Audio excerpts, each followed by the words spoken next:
فصل شروط القصر سبعة أن يكون سفره مرحلتين وأن يكون مباحا والعلم بجواز القصر ونية القصر عند الإحرام وأن يكون الصلاة رباعية ودوام السفر إلى تمامها وأن لا يقتدي بمتم في جزء من صلاته.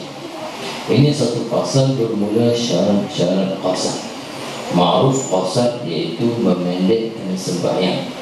Maksudnya sembahyang yang rubaiyah, sembahyang yang bahasa 4 rakaat diringkas ataupun dipendekkan menjadi 2 rakaat. Kalau itu jenis ini mesti jenis sembahyang yang rubaiyah saja. Baik. Meringkaskan solat itu ada 7 syarat. Baik. Kemudian kata dia, faham di sini sembahyang lain daripada zuhur, asar dan juga isyak tidak boleh diqasarkan sama sekali. Baik. Satu, bahawa hendaklah perjalanannya sejauh 2 marhalah. 2 marhalah kalau perkiraan batu 48 batu, lebih kurang catatan di bawah 89 km. Iaitu 89.90 lah. Ini dipanggil atas qaul yang betul-betul mu'tamad. Baik. Jadi makna perjalanan ini jarak ini dikira pada mana? Dikira perjalanan satu hala pergi, bukan pergi balik. Baik, di sana ada satu persoalan. Kalau kita ikut jalan ini tak sampai 2 marhalah. Tapi kalau kita ikut jalan lain untuk pergi tempat ni sampai 2 marhalah. Boleh tak kita ambil jalan lain? Maka ulama kata nazur fil ailah, tengok pada sebab. Sebab apa kita nak ambil jalan? Sebab kita ada ardun mubah, sebab ada tujuan yang dibolehkan. Kalau mau ikut ni tak ada rumah orang. Kalau mau ikut ni walau jauh boleh ziarah kawan kita. Maka kita ambil jalan ni. Jawabnya boleh buat jamak qasar. Boleh buat qasar. Sebab ada tujuan ataupun ada matlamat yang mubah. Tapi semata-mata nak rukhsah, maka itu tidak dibolehkan.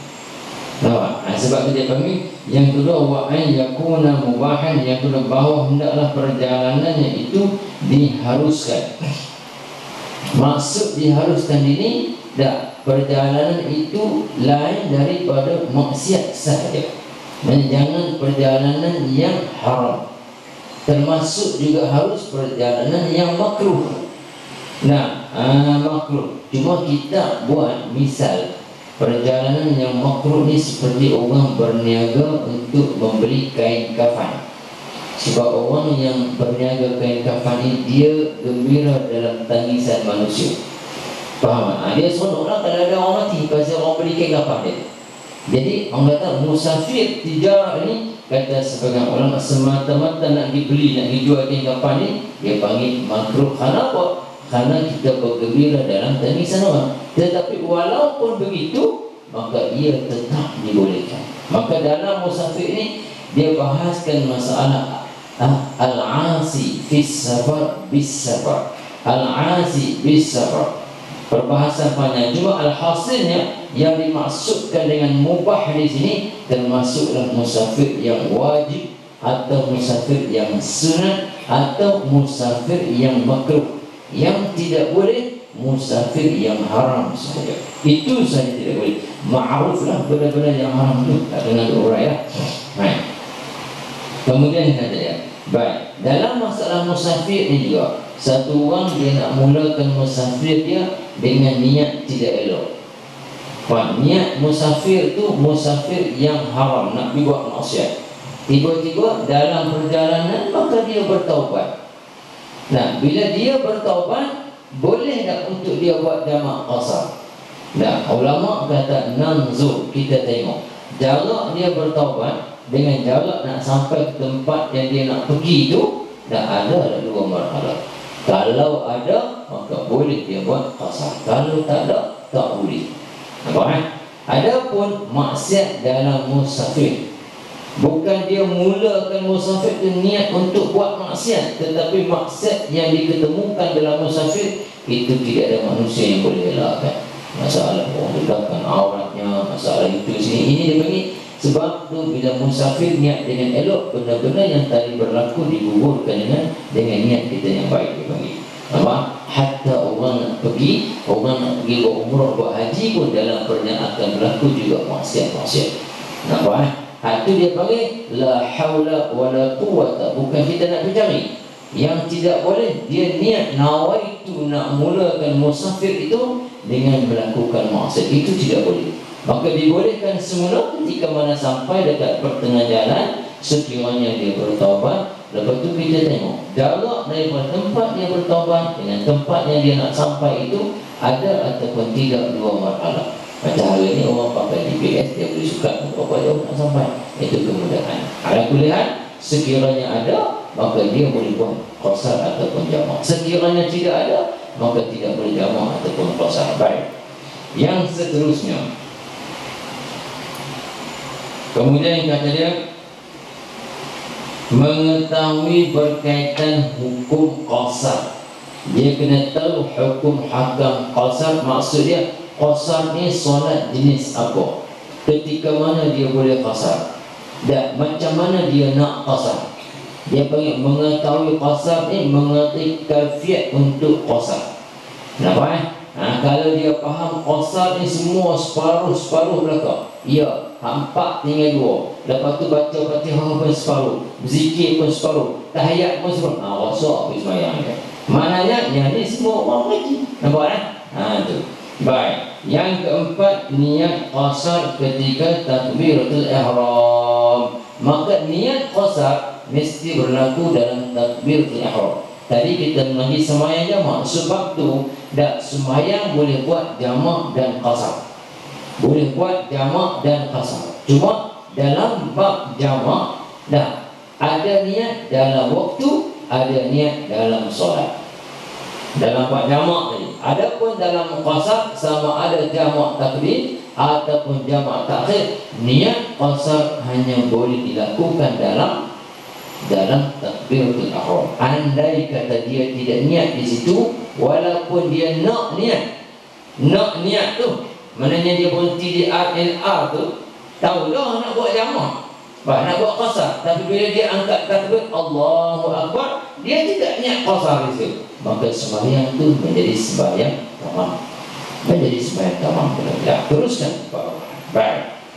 Seterusnya, bahawa hendaklah solat itu jenis 4 rakaat. Ini ma'ruf. Nah, sembahyang 4 rakaat ni sembahyang zuhur ataupun asar ataupun isya.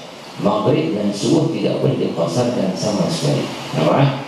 Baik, berkekalan perjalanannya itu sehingga sempurna solat tersebut. Nah, maknanya musafir itu bila dia solat, ini bagi masalah ini tidak berlaku di sisi kita. Ini berlaku bagi orang yang dalam kenderaan yang bergerak gitu ni. Dalam kapal ke, dalam kereta api ke, ataupun dalam kereta dia yang besar, dia ada van, dia naik kereta van, dia naik ke, wildfire ke, boleh buat modify, boleh buat surau tu ke, untuk dia sembahyang. Orang hebat, mana tahu. Nah, jadi walaupun van tu jalan, dia nak solat, boleh, tak ada masalah. Tapi jangan baru at-tahiyat itu pada rumah tu barang. Nampak tak boleh. Lepas jadi ke mana? Dia kena sempurnakan solat, tambah lagi 2 rakaat lagi. Nampak? Situ. Nampak? Baik. Jadi hukum tadi kembali sekiranya dalam bab jamak, dia akan jadi qadha kalau saya tak selesai solat. Baik. Bahawa tiada ia mengikut dengan orang yang menyempurnakan solatnya. Dia tidak mengikut dengan orang yang solat tamam, sekalipun satu juzuk daripada sembahyang. Baik. Dia kata baik, yang menyempurnakan solatnya. Baik, itu baik muqim atau musafir dalam satu bahagian daripada solat. Sekalipun ikutannya itu tidak akan mencacatkan nazam salat. Sebagai contoh, orang yang dia ni, persoalan dia, orang yang melakukan salat tamam ini, sama ada dia orang musafir ataupun dia orang yang tidak musafir, itu suku cerita. Kadang-kadang orang tu dia musafir, tapi dia tak nak sembahyang qasar, dia sembahyang 4 rakaat. Tak, kadang-kadang orang tu memang bermukmin, memang dia sembahyang 4 rakaat. Baik, kita yang sembahyang qasar ni, dia sudah berada pada tasyahud akhir. Nah, boleh tak kita ikut dia? Walhasil lagi kalau dia bagi salam, kita boleh bangun tambah lagi 2 rakaat. Faham tak? Sebab kita Allahu Akbar terus turun itu. Jawabnya tidak boleh. Kenapa? Karena kita sembahyang dengan rukhsah. Dan dia sembahyang bukan dengan rukhsah. Apa? Jadi tidak, walaupun 1 juzuk. Dah, walaupun kita nak ditakbir ya. Dia takbir, kita takbir. Lepas tu kita mufaraqah. Jawab tak boleh. Jawapannya tidak boleh. Sebab orang yang sembahyang qasar tidak boleh ikut orang yang sembahyang tamam. Itu saja. Dan kalau nak ikut tamam, yang kita ingat qasar apa, ikut tamam tu lah. Nampak? Sikit. Baik. Jadi ini bagi dalam masalah sembahyang qasar 7 syarat. Jadi ala kulli hal, syarat ini sebenarnya dibahaskan dengan syarat sebelum ni dalam masalah jamak ya, sama ada taqdim ataupun jamak takhir. Dan ini sebenarnya kita kena bagilah sikit tumpuan, sebab manusia hari ini tidak ada orang yang tidak musafir. Kebanyakannya kita orang yang musafir semua. Pergi sana, pergi sini, kerja apa semua, kena ambil tahu sikit. Baik. Kemudian dia kata dia, habis itu ni masuk pula bab sembahyang Jumaat. Ini khusus bagi orang lelaki. Baik. Fasl syurutul Jum'ati sittatun an takuna kulluha fi waqti zuhri wa an tuqama fi khittatil balad wa an tusalliya jama'atan wa an takunu 40 ahran dhukuran balighina mustawtinina wa an la yasbiqaha wa an la tasbiqaha wa la tuqarinaha jum'atun fi tilkal balad wa an yataqaddamaha khutbatan. Pasal bermula syarat sah solat Jumaat itu ada 5. Dah, sembahyang Jumaat, sah solat Jumaat, Jumaat bagi seseorang yang solat, dan juga Jumaat itu sendiri. Dan Jumaat itu untuk keseluruhan itu sendiri, dan bagi orang itu sendiri. Baik, ada 5 kata. Pertama kata dia, bahawa adalah kesemua rakaat solat itu dilakukan dalam waktu zuhur. 2 rakaat. Dah, 2 rakaat tidak boleh walau 1 juzuk terkeluar daripada waktu zuhur. Assalamu alaikum tu masuk asar, tak boleh.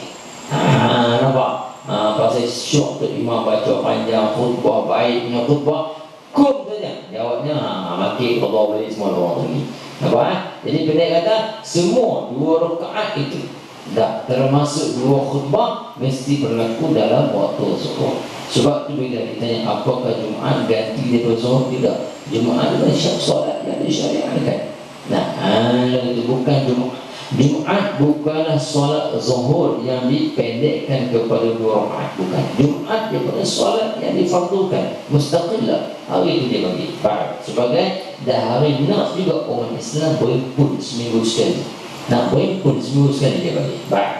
Yang kedua, bahawa didirikan di dalam garisan negeri. Apa maksud garisan negeri? Dah, maksud garisan negeri dia panggil didirikan di dalam kawasan kediaman.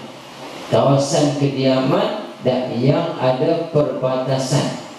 Maknanya maksud kawasan kediaman tempat yang didiami, dan tempat itu adalah karya kita.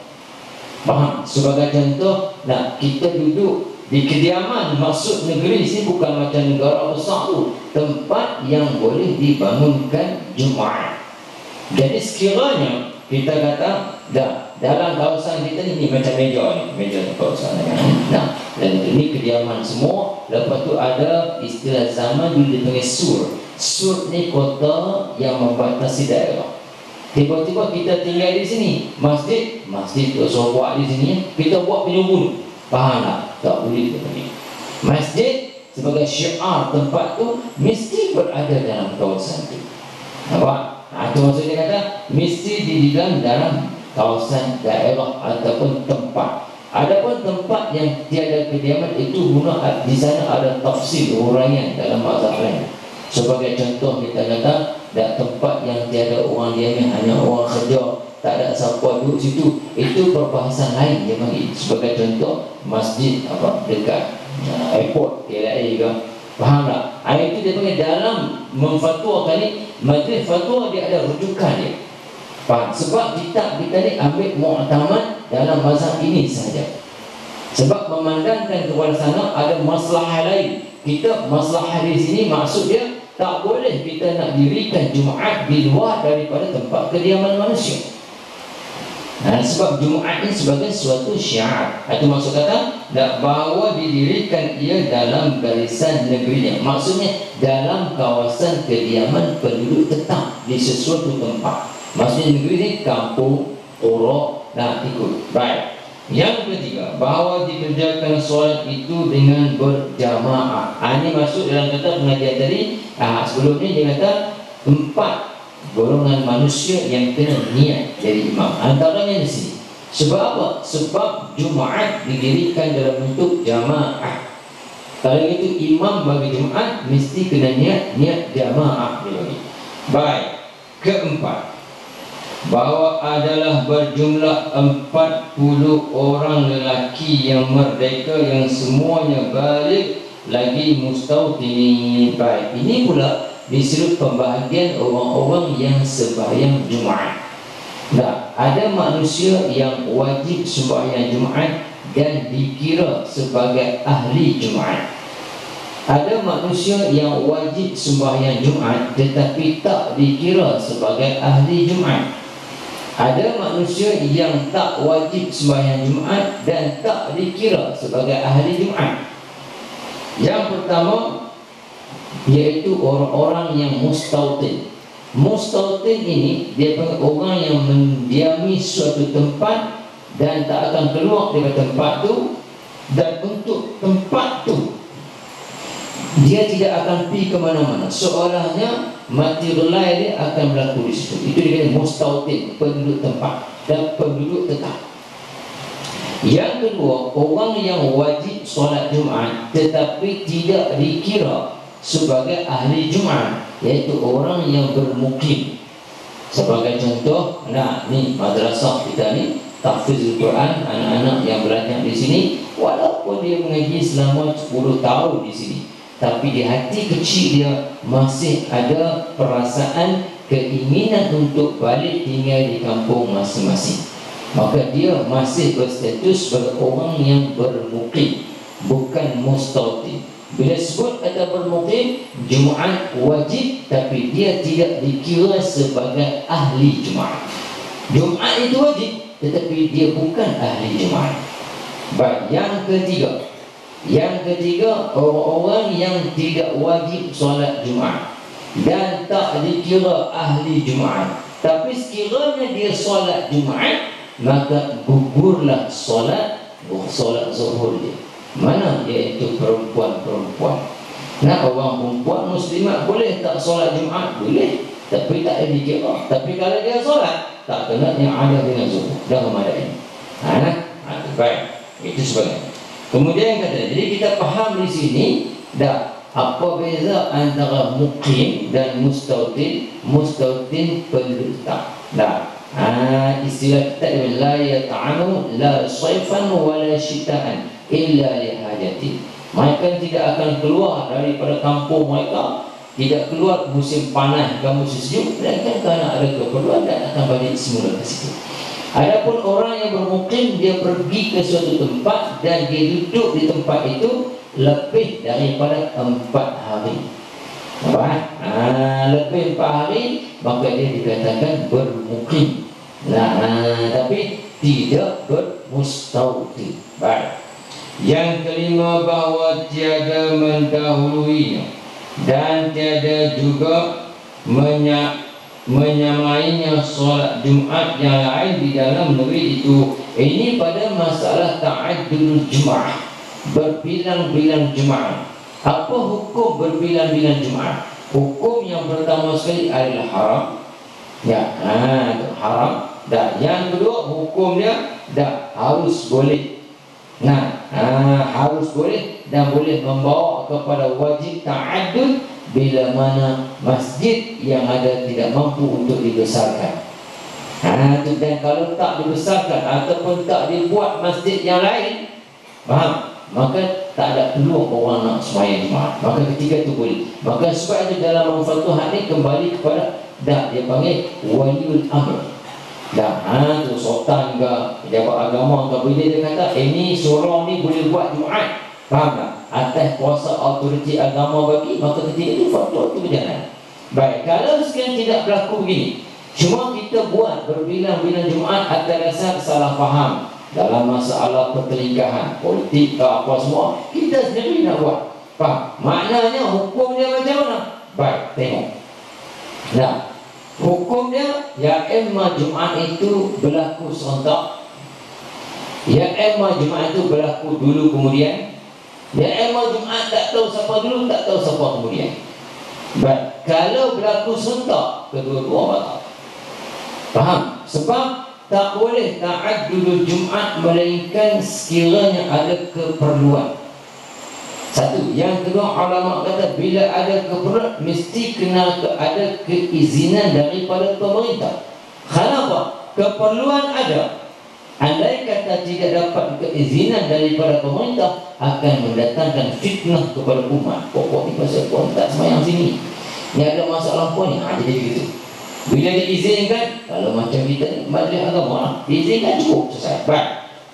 Sekiranya tak berlaku keizinan diadakan dulu, maka batal kedua. Sekiranya ada dahulu kemudian, yang dahulu itu sah, yang nombor dua kena sembahyang subuh. Kalau sekiranya syak tak tahu yang mana dulu, dan kemudian tu tidak ada yang tarjih, juga kena sembahyang subuh. Baik.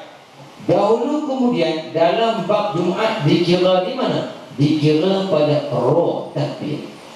Mana-mana tu khatib, tu imam, dia baca khutbah express transnational roh sudah habis. Terus Allahu Akbar. Siapa yang takbir dulu, dia sah. Terus dia sah. Yang kemudian terpaksa kena sembahyang subuh. Nampak?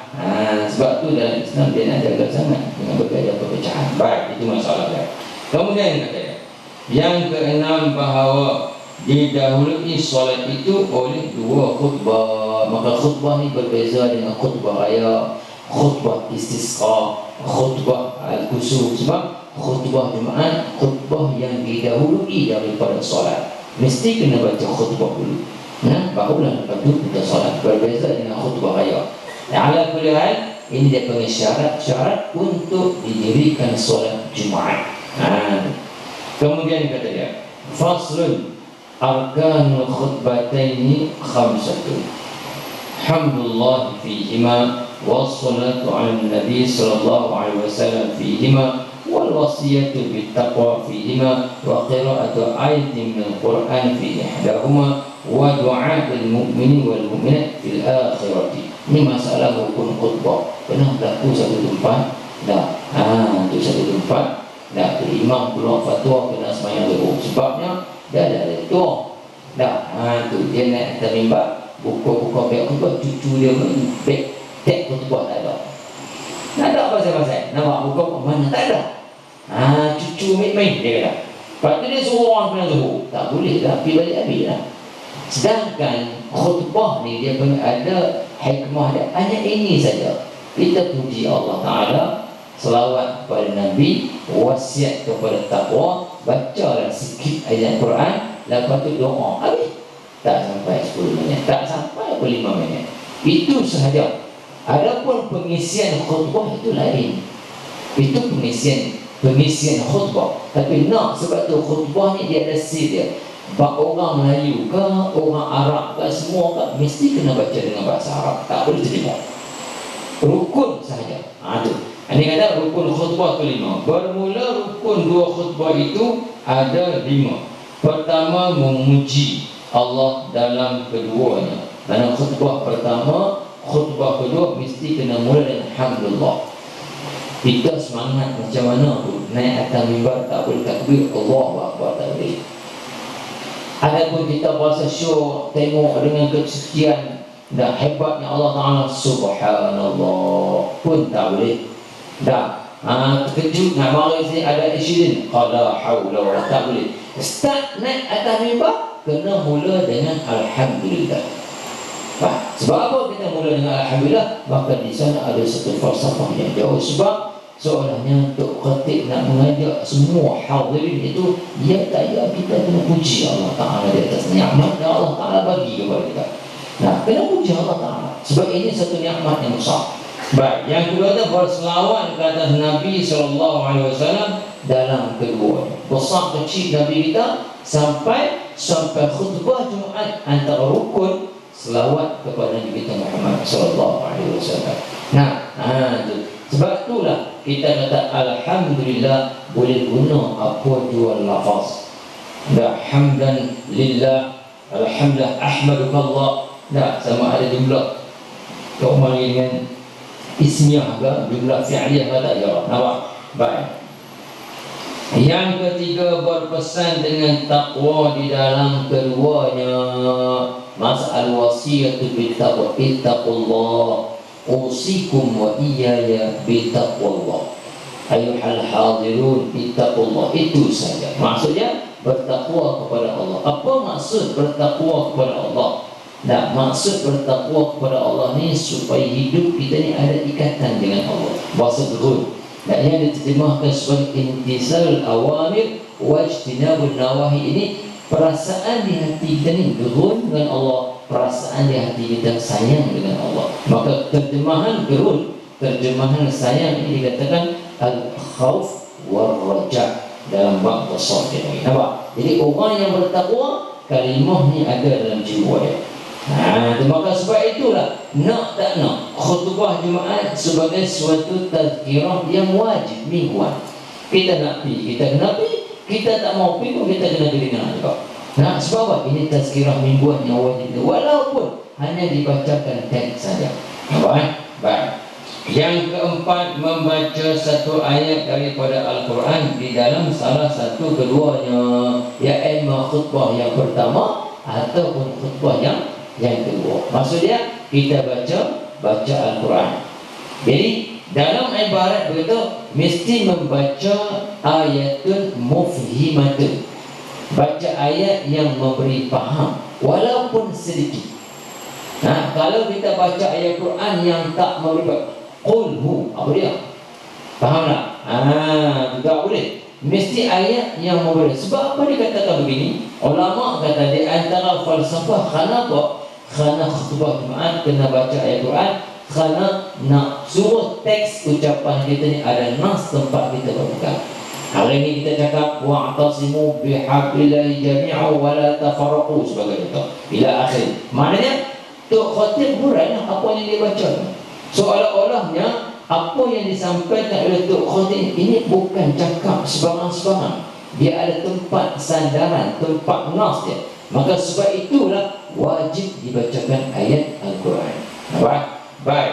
Yang kelima, berdoa untuk mukmin dan mukminat di dalam khutbah yang terakhir. Jadi hak ni tak boleh main khutbah yang pertama, khusus kepada khutbah yang terakhir. Maka sebab itulah ayat Quran dia panggil boleh dipilih takhir. Ya emang kita nak baca khutbah kedua boleh, ya emang kita nak baca khutbah pertama pun boleh. Maka ulama katanya mana yang afdal? Yang afdal ayat Al-Quran dibacakan dalam teks khutbah yang pertama. Sebab supaya ada ta'adul. Sebab apa? Sebab doa duduk pada khutbah terakhir, khutbah yang kedua, maka ayat Quran duduk pada khutbah yang pertama. Yang ala-kula, kalau kita tengok sini, siapa saja boleh baca khutbah, teramat mudah, teramat ringkas. Nah, tapi kalau tak belajar, jangan pernah berlaku satu masa dulu dah pelajar pondok. Dia ngaji pondok lama. Sebab tu orang ngaji pondok lagi lama lagi bahaya. Pasal orang tu kata dia ustaz, walaupun dia tak start lagi. Nampak? Dah orang nak panggil ustaz, dah balik orang suruh, dah dua peristiwa yang tu buat dia cerita. Pertama sekali, dah musim korban. Itu musim korban pelajar pondok orang sosial itu. Dah gelap buat ketak ni, tonyoh tak makan, tonyoh rupanya mata pisau tu balik. Nampak? Tak besok, jangan main-main. Yang kedua dia kata tak pernah belajar pondok, orang suruh naik baca khutbah, naik senyap bung apa macam tu. Nah, walhanya nak baca ni bukan benda apa pun. Nak tapi tak biasa. Biasa lain, tak bisa tu lain. Walaupun bunyi tu bisa, tapi tuan tak biasa, sudah lagi. Nampak? Jadi ala kulli hal benda ni sebagai suatu latihan. Alhamdulillah. Dah, lepas tu selawat sikit Nabi, lepas tu ittaqullah, baca Quran. Nah, lepas tu duduk. Pakai ikhlas, tak tahu lah. Nah, sekurang pun. Jadi kalau kita buat lagu tu boleh sah lah. Sah. Sebab tu dia kira mana yang dahulu dalam bab ta'adud berbilang-bilang ni, siapa yang dahulu angkat takbir, Jumaat jadi kira. Soalnya kalau kita baca Quran ni berat sangat atau begitu sampai tak ada pengisian ni. Nampak? Baik. Jadi ala kulli hal, ini saja yang dikatakan rukun-rukun khutbah. Kemudian kata faslun syurutul khutbataini asyratun at-taharatu 'an hadatsain al-asghar wal akbar wa at-taharatu 'an an-najasati fil thawbi wal badani wal makan wa satrul 'awrati wal qiyamu 'ala al-qadir wal julusu bainahuma fawqa tama'ninati shalah. Kemudian wal muwalatu bainahuma wa bainas shalah wa an takuna bil arabiyyati wa an yusmi'aha arba'ina wa an takuna kulluha fi waqti zuhri. Fasal bermula syarat khutbah itu ada 10. Nah, syarat khutbah maksudnya syarat nak mengesahkan khutbah. Baik. Pertama, kata suci daripada dua hadas yang kecil dan besar. Jadi syarat di sini bila sebut kata suci daripada hadas kecil dan besar, syarat ini adalah syarat khatib, bukan syarat orang yang mendengar khutbah. Orang yang dengar khutbah tak ada wudu, tak ada masalah. Orang yang mendengar khutbah tak tutup aurat, tak ada masalah. Tapi orang yang baca khutbah itu, itu si pembaca khutbah itu, itu kata dia suci daripada dua hadas, hadas besar ataupun hadas kecil. Baik. Kemudian kata dia maksud suci ni ma'ruf lah, maksud dia tidak berhadas. Sama ada hadas kecil, maksud dia berwudu, ataupun hadas besar dia mandi junub. Kalau dia tak buat benda ni tidak sah. Sebab khutbah ini dia menepati solat. Macam tu juga dia panggil bukan menepati 2 rakaat solat dia qasad. Syarat sebahagian syarat khutbah kata ulama kerana dia menepati solat. Kenapa? Kerana dia menjadi wajib sebelum solat. Maka sebab itu syarat sini kena kepada tuk khatib, bukan orang yang dengar. Macam tu juga ada syarat dalam bentuk orang yang tawaf. Baik. Kedua, suci daripada najis. Tu.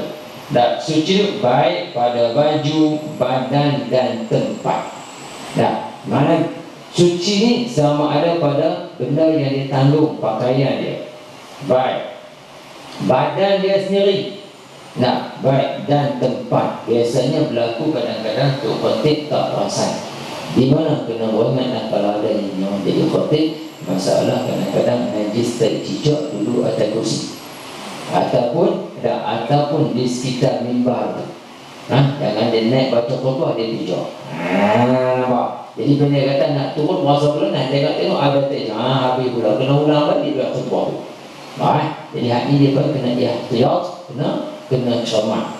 Baik. Yang ketiga, menutup aurat. Ini semua syarat kepada khatib. Menutup. Sebab tu kalau dia sebab itu kalau sekiranya andai kata ditakdirkan oleh Allah Subhanahu wa taala, mana tu berlaku satu masalah semua manusia tak ada pakaian, tinggal seorang saja, maka ada pakaian itu suruh naik baca khutbah. Sebab syarat. Ada pun yang mendengar tak tutup aurat, tak apa. Yang membaca itu kena tutup aurat. Baik. Yang keempat, berdiri bagi orang yang mampu. Maka khutbah Jumaat bagi khatib yang keahlian, kalau dia tidak mampu dia boleh baca dalam keadaan duduk. Boleh dibaca dalam keadaan duduk. Baik, kalau itu duduk dia macam mana? Dah dia baca. Bila main tempat tu, so tidur pula tempat. Bila main tempat duduk, dia diam seketika. Nampak? Dia diam seketika. Baik. Jadi berdiri bagi orang yang mampu berkhutbah berdiri, wajib dia kena berdiri. Yang kelima, duduk antara dua khutbah melebihi qadar tamaniyah di dalam solat. Sebab apa? Sebab ulama kata duduk ini untuk fasid, menunjukkan kata antara khutbah pertama dan khutbah kedua diselangi. Tak memadai dengan diam begitu saja. Dalam keadaan kita berdiri, kita senyap. Pasal apa? Nak bagi senggang khutbah tu tak boleh, mesti kena duduk. Cuma sekurang-kurang duduk, sekurang-kurang duduk tu mestilah lebih daripada tamak ni. Maka sebab itulah sunat ketika mana duduk tu sekurang-kurangnya membaca qul huwallah 3 kali ataupun sekali supaya tempohan tu ada. Nampak? Jadi sebenarnya duduk tu dia suruh kita diam. Qadar tu duduk diam semua. Isra' dia bagi. Yang keenam, berturut-turut antara dua khutbah. Maksud berturut-turut dua khutbah ni, ulama kata jangan fasil itu, jangan perceraian antara khutbah pertama dengan khutbah kedua melebihi daripada qadar 2 rakaat solat sunat yang berkenaan. Biasanya kalau orang sembahyang solat sunat, berapa masa dia? Dan untuk angkat takbir, bacaan, lepas tu sampai salam 5 minit. Maka duduk tu khatib jangan melebihi daripada 5 minit. Kalau lebih, kena ulang balik. Baik. Yang ketujuh, berturut-turut di antara keduanya dan solat Jumaat itu. Begitu juga maksud mualat ini berturut-turut, tidak melebihi suatu tempohan masa yang melebihi daripada 2 rakaat yang ringkas. Kalau tok khatib turun, lepas turun pula, tok siap tok bilal baru nak qamat, lepas qamat pula tok khatib rasa nak pergi ayak, nak kumuh, nak baca muka, sudah lagi. Nampak? Ini banyak cerita pula. Ataupun dia buat lambat. Nampak tak? Tu buat lambat. Kenapa ingat? Sebab dia mesti kena mualat. Bila dia kata aqimus salat, tu dirikanlah kamu sembahyang. Lepas tu bila tu siap apa nama tu, bila baru nak baca sikit mata, nak cari switch speaker ke mana. Baru nak qamat. Lah qamat tu lambat. Turun pula. Lepas tu nak perbaik sah pula. Lepas tu nak pakai jubah tu imam lagi. Habis saya. Nampak kan? Kena cepat dia. Ini dah fakih. Kena faham? Baik. Yang ke-8, bahawa hendaklah kedua khutbah itu dengan bahasa Arab. Maksud kedua khutbahnya apa? Yakni kedua khutbah, yakni rukun bagi kedua khutbah. Adapun pengisian tidak apa. Orang Cina baca lagu Cina, India baca lagu India, Melayu baca lagu Melayu, orang putih Arab baca lagu. Tapi rukun. Sebab apa kata ulama? Supaya sir maknawi manusia semua boleh tahu. Sebab disatukan dengan rukun, bangsa apa atas dunia ni, bila main tahu rukun sebutnya, betul, ni khutbah Jumaat ni, bukan ceramah biasa-biasa. Nampak tak? Baik. Ke-9, hendaklah khatib itu memperdengarkan akan 40 orang. 40 orang tu termasuk dia sendiri. Nampak? Kalau lebih tak apa? Tu 40 orang tu termasuk dia tu sendiri sebagai ahli Jumaat. Boleh tak khatib lain daripada ahli Jumaat? Jawabnya boleh. Sekiranya ahli Jumaat itu telah cukup 40 orang. Seorang anak murid kita ni mati sedap, dia minta baca khutbah di mana-mana, boleh, tak ada masalah. Cuma sunat orang yang baca khutbah ialah orang yang menjadi imam bagi solat, sunat saja. Boleh tak orang lain baca khutbah, orang lain boleh? Dia panggil makruh, kerana dia khilaful aula atas pendapat. Alakul sunatnya, dan orang yang baca khutbah dialah yang mengimamkan solat tersebut. Baik.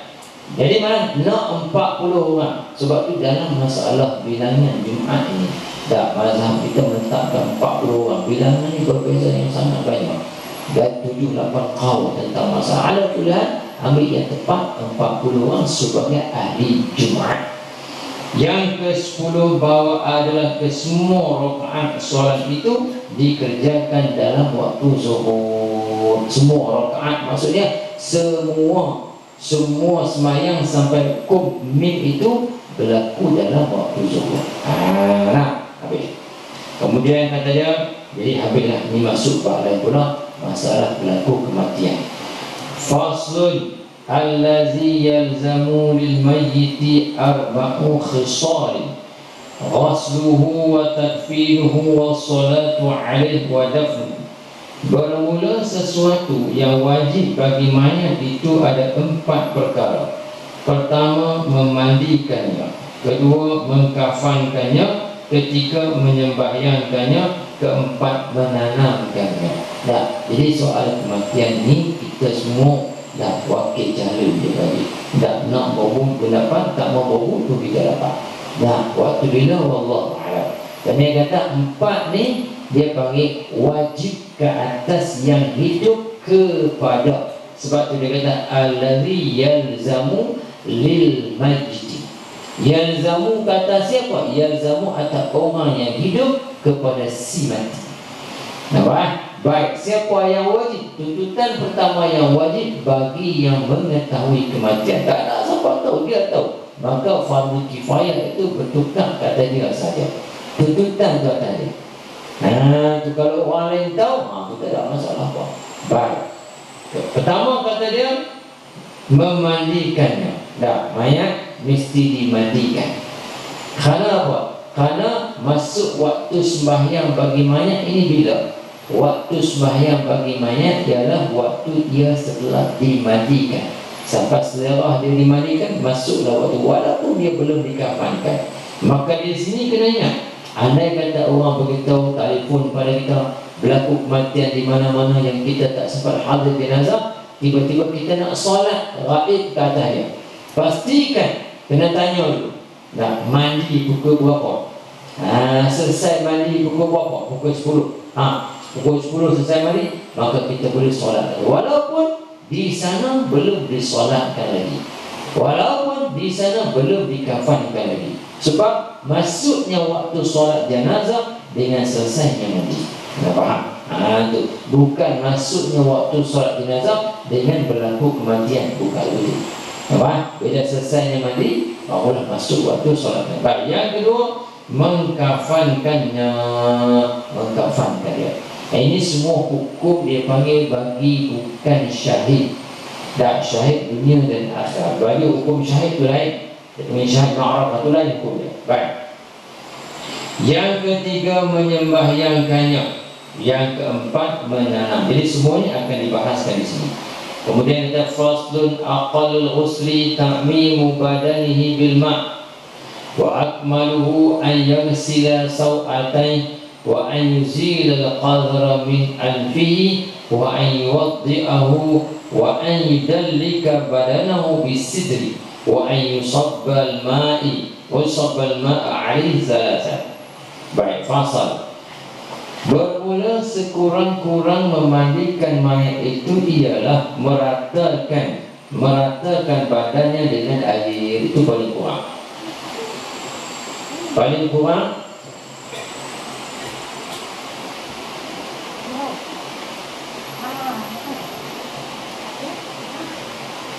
baik. Bermula sekurang-kurangnya memandikan mayat itu ialah meratakan badannya dengan air. Nah, tu. Baik, sekurang-kurang mandi kita siramkan air. Tapi kena seluruh badan. Macam mana kita mengaji sebelum ni? Dah, sebab mandi wajib, dah junub, keluar mani, jima, haid, nifas, orang mati. Jadi mandi ni sama mandi di sana, iaitu wajib ta'mimul badan bil ma'. Maka sebab itu dah bagi laki-laki yang masih belum berkhitan, tu dah masih belum berkhitan, macam mana persoalan dia? Nah, jawabnya kena tayamum. Kalau tidak, tak boleh nak solat, kata dia. Nah, sebagai contoh, kanak-kanak yang masih belum berkhitan meninggal dunia, maka setelah dimandikan dia, maka ditayamum kena menggantikan tempat yang tidak sampai air itu. Maka selepas tu barulah disolat ke atas dia. Sebab apa? Sebab kulit itu dikatakan anggota yang zahir yang kena buang. Nampak masalah? Sebab dia panggil meratakan air walau sekali dah memadai. Adapun kaifiat yang sempurna dengan menggunakan sirih dan bidara lah, tak dengan pakai kapur baru lah, itu dengan kaifiat yang sempurna. Maka sebab tu di sini sebenarnya mandi mayat ni dah kita kena latih anak-anak kita sendiri untuk mandikan mayat kita. Tak sepatutnya lah bagi seorang anak beribu kali mau ayah mandikan dia. Kita tidak minta banyak, kita minta sekali saja dia mandikan kita. Takkan dia tak mampu. Takkan dia sekali saja. Takkan dia tak mampu nak mandikan kita. Ini suatu benda yang pelik dia bagi. Walau kita kaya atau orang apa, tiba-tiba bukan anak kita yang memandikan kita. Sebagai contoh dalam sembahyang jenazah akan begitu sembahyang jenazah. Kalau orang lain sembahyang jenazah, orang lain sembahyang jenazah lah, mungkin lepas sembahyang dia baca doa, dia akan kata, apa kamu kata bagi ini mayat? Apa kamu kata bagi ini mayat? Tapi kalau anak kita yang imamkan kepada jenazah kita, takkan dia kata begitu, tak ada adab lagi. Tentu dia akan kata, apa kamu saksikan bagi jenazah ayah saya, ayah anda saya, bonda saya. Begitu, itu perkataan dia tadi. Dan tentulah bila dia nak berdoa, doa dia tak macam doa orang. Ya Allah, ampunkanlah ayahku ya Allah, tutupkan harapan ya Allah. Dia gini. Jadi pendek kata, ini satu latihan. Bukan kita mengaji itu kita nak ingat saja. Tu. Ini sebab satu latihan pada kita. Ini jenazah ayah kita. Kita kena buat yang terbaik sehari. Sebab dia hanya minta pada kita sekali saja. Sekali saja minta pada kita. Baik. Dan yang paling sempurna ialah bahawa membasuh ia. Orang yang memandikan itu akan dua kemaluannya, kemaluan hadapan dan belakang. Pendek kata, membasuh kemaluan ni dan cuci itu sebelum dimandikan. Sebab kematian ini berlaku yang sangat dahsyat. Bayangkan roh kita. Roh ni dia ada, dia panggil pada semua anggota badan kita ni benda ada roh.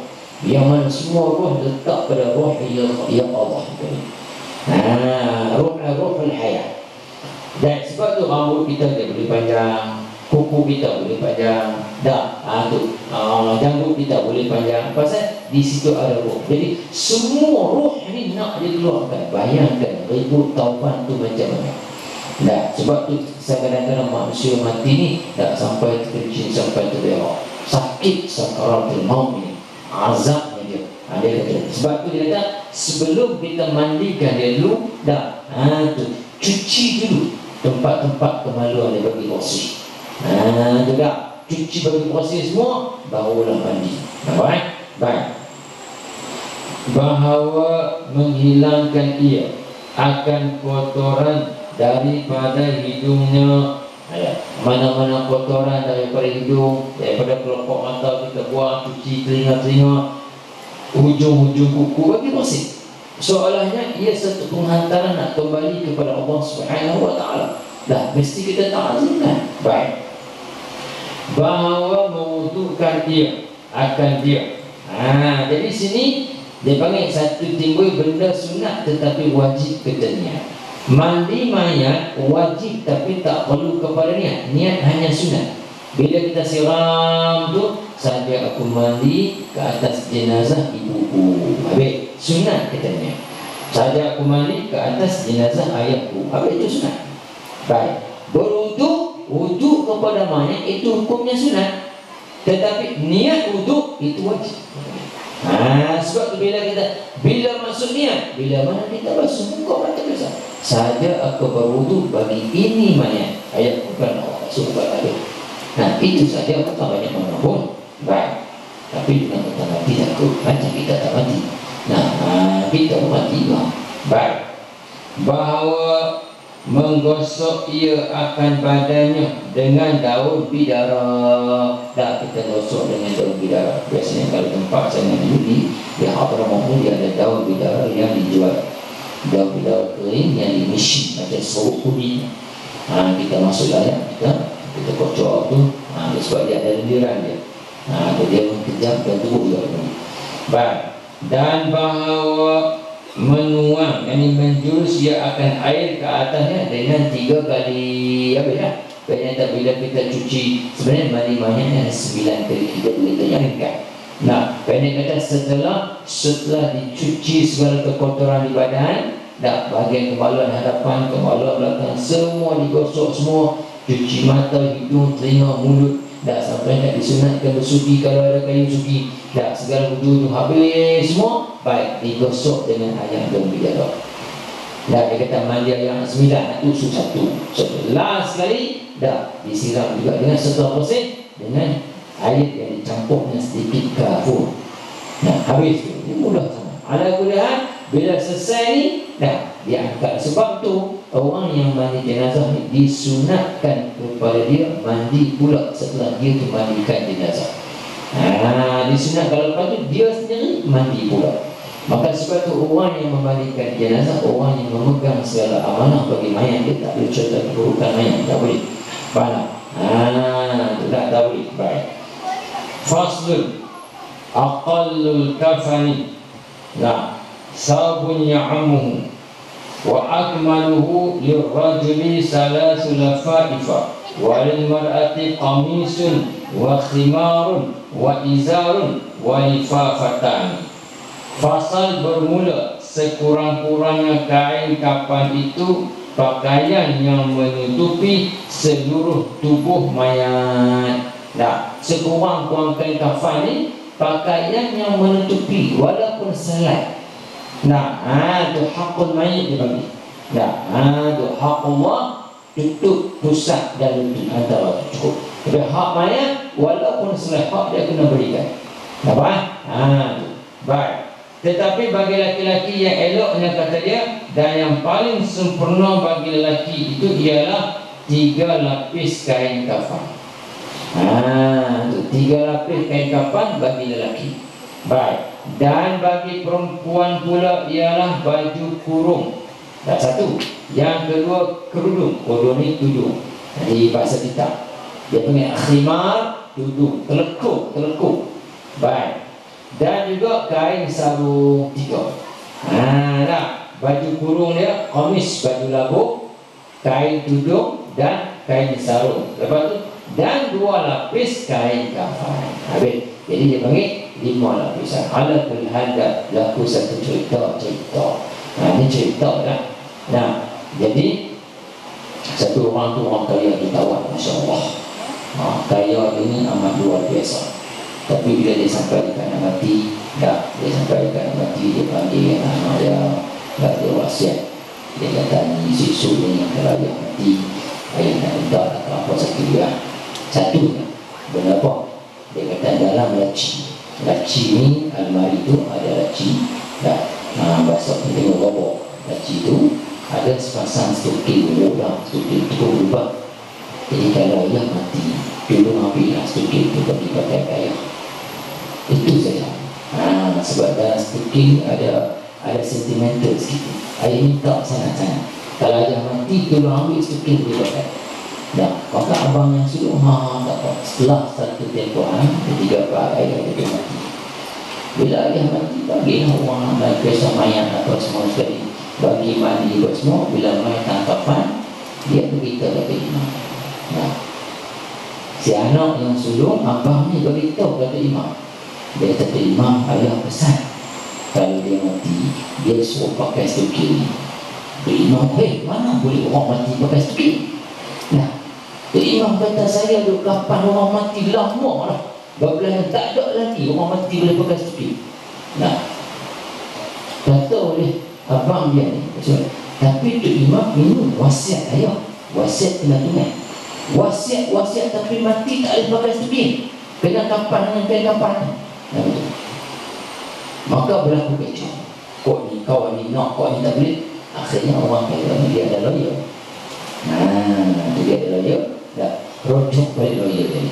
Lawyer buka file tengok memang dia ada wasiat. Dah dia kata dia wasiat kepada anak-anak dia. Dia berkata wasiat dia. Dia kata dah sekarang ayah rasa kamu sedang bertengkar dengan imam pasal stupid yang ayah suruh ni. Lala ni kamu bertengkar dengan imam pasal stupid.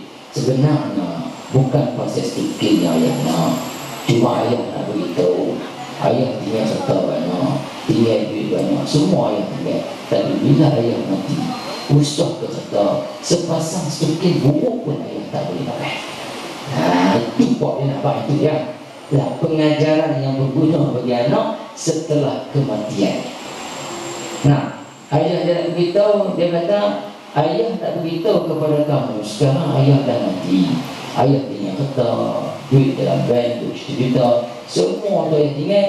Benapa pun ayah tak boleh bawa. Hatta sepasang stupid buruk yang berlubang di tumit itu ayah tak boleh bawa. Yang boleh, yang berguna, yang boleh bawa amal kebaikan saja. Itu saja dia pesan pada anak. Nampak? Yang ala kulihat ini dia panggil pengajaran paling berguna sekali. Sebab itulah dalam menguruskan jenazah ni mesti orang yang baik-baik. Seorang yang lembut-lembut. Maksud dia orang yang tidak kasar. Bila mana angkat jenazah dari tempat dia mati, dalam kitab yang panjang-panjang, perbahasan dia panjang. Bila dia mati, ditukar pakaian dia, letakkan lain, nak angkat dia macam mana, nak cara mandi macam mana, nak kafan macam, semua dibuat dengan baik-baik. Maka sebab itu dah dituntut sangat-sangat yang menguruskan jenazah seseorang itu adalah ahli bagi keluarga dia. Maknanya kalau kita anak-anak kita maksudnya lebih baik. Kemudian kata dia,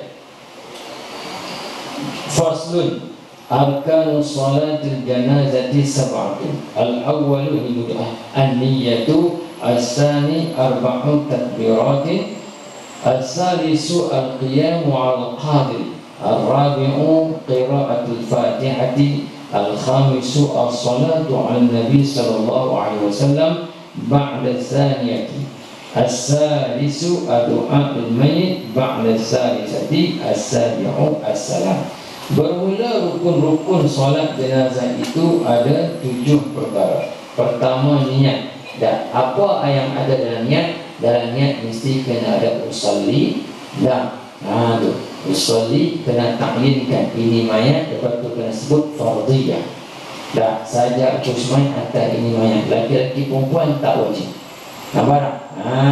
Dah. Hatta boleh kita kata usalli ala man salla alaihi imam arba'an takbiratin fardu kifayah lillahi ta'ala.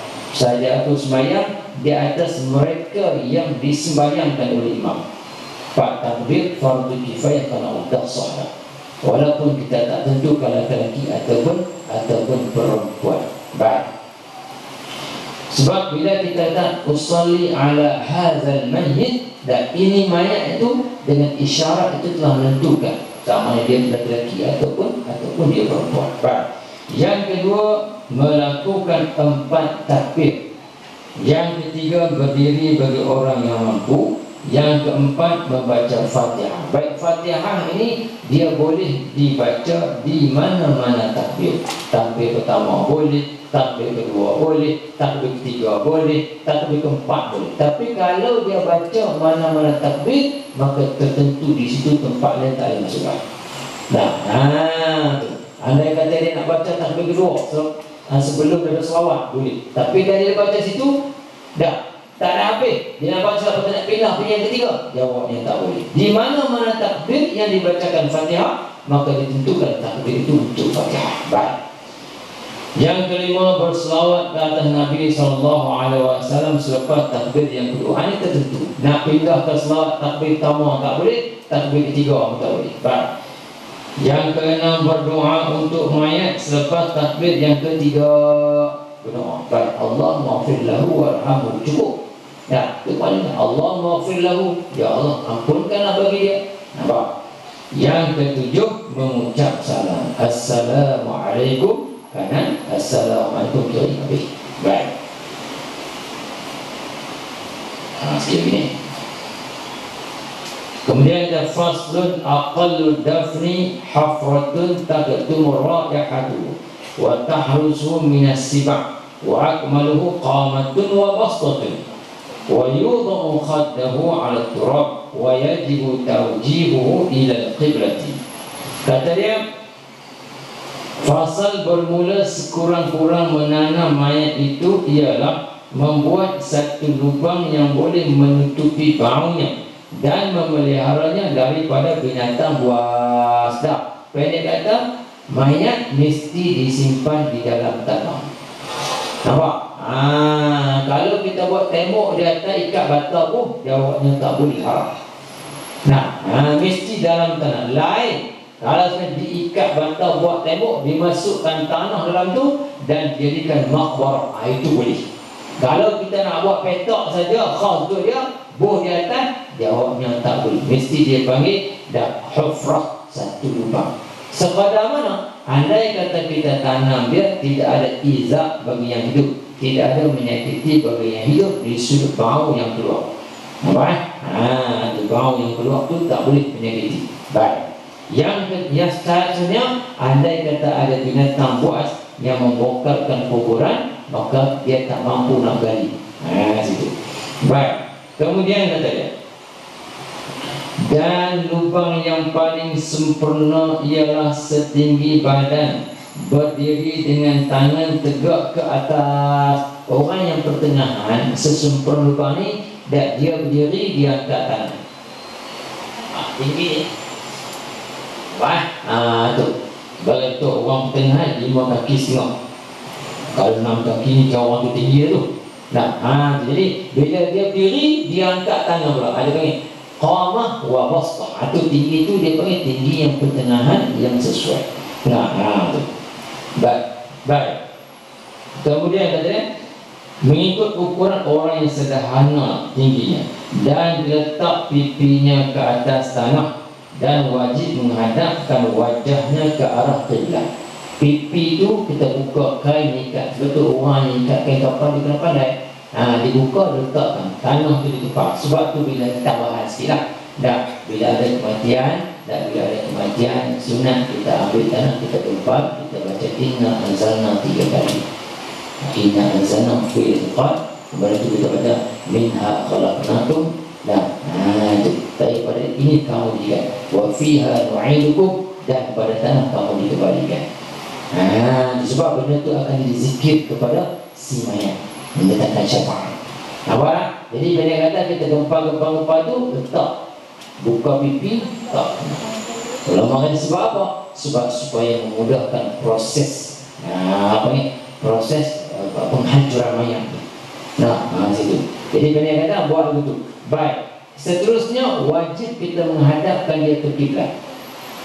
Taujihkan dada dia ni ke kiblat. Maksudnya maksud dada wa imma kita letakkan kepala dari sebelah sana.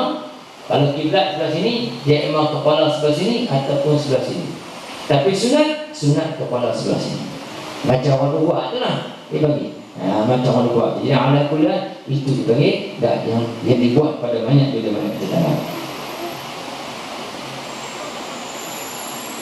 Semua pasti ni satunya.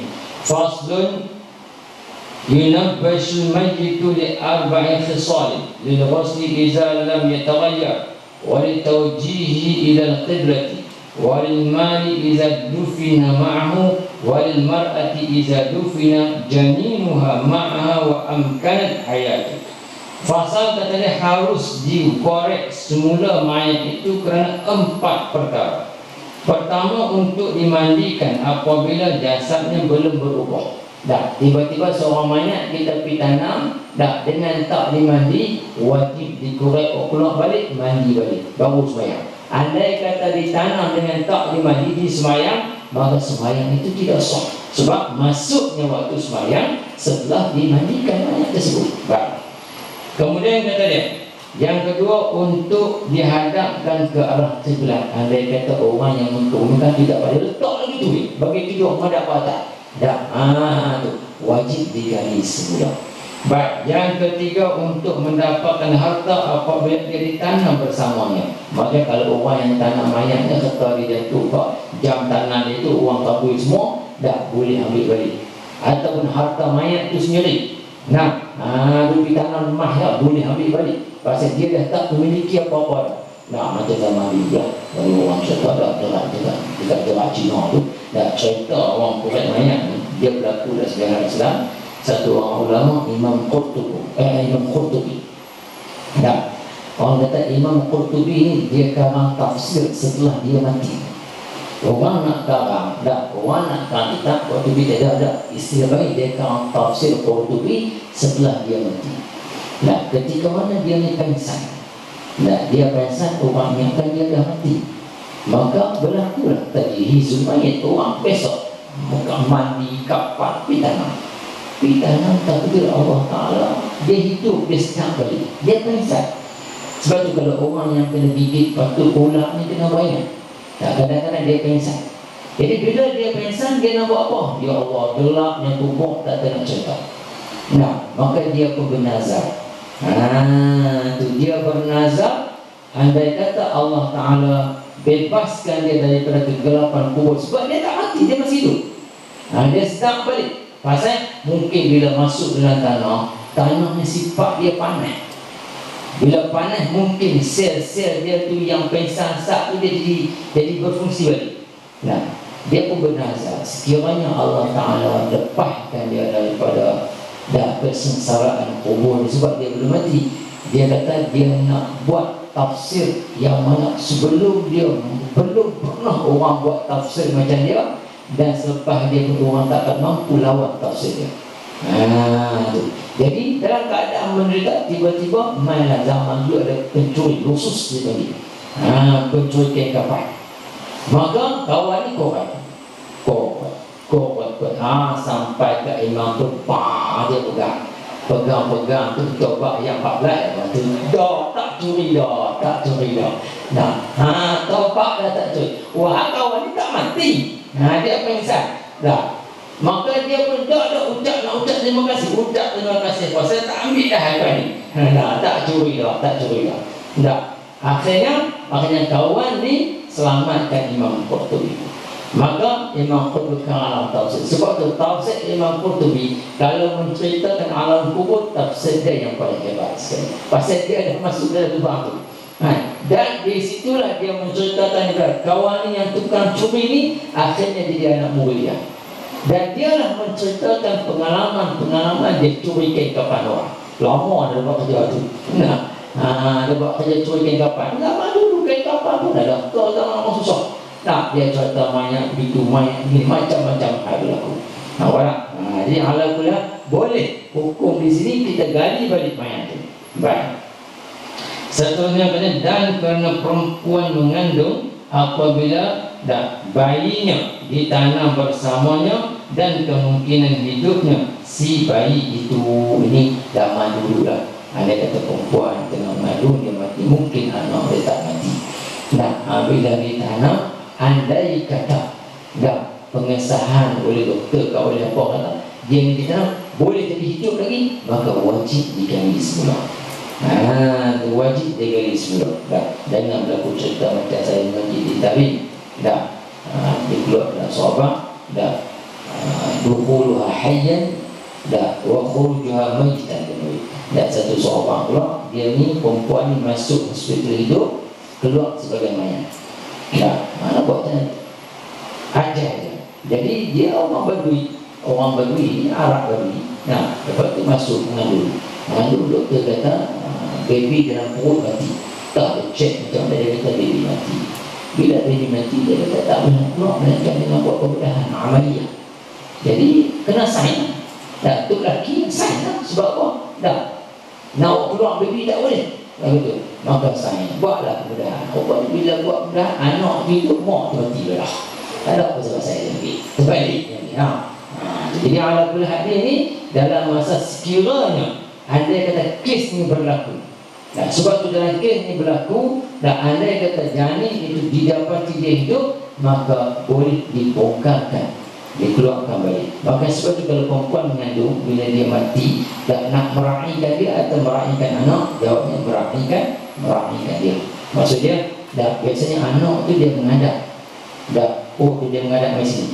Dah kalau kita nak anak tu menghadap kiblat, mak tu kena belakang ke kiblat, dah meraihkan ibu tu. Pada ibu tu dada dia hadapkan ke arah kiblat. Ala kulihat ini cerita akan berlaku pada kita semua. Seorang sekali, mohon kepada Allah Ta'ala mudah-mudahan berikan kita kebaikan kepada kita husnul khatimah insyaAllah. Baik, kemudian ada faslun al-isti'anatu arba'atu salih wallahu subhanahu wa ta'ala. InsyaAllah kita akan sambung selepas soal syafiq kusubilah dan Allah Ta'ala. A'udzubillahi minasyaitonir rajim. Bismillahirrahmanirrahim. Alhamdulillahirabbil alamin. Wassalatu wassalamu ala rasulillah. Allahumma faqihna fid din wa 'allimna ta'wil. Sallallahu alaihi wa sallam. Wa sallallahu alaihi wa sallam ala Muhammad wa alihi wa sallam. Alhamdulillah.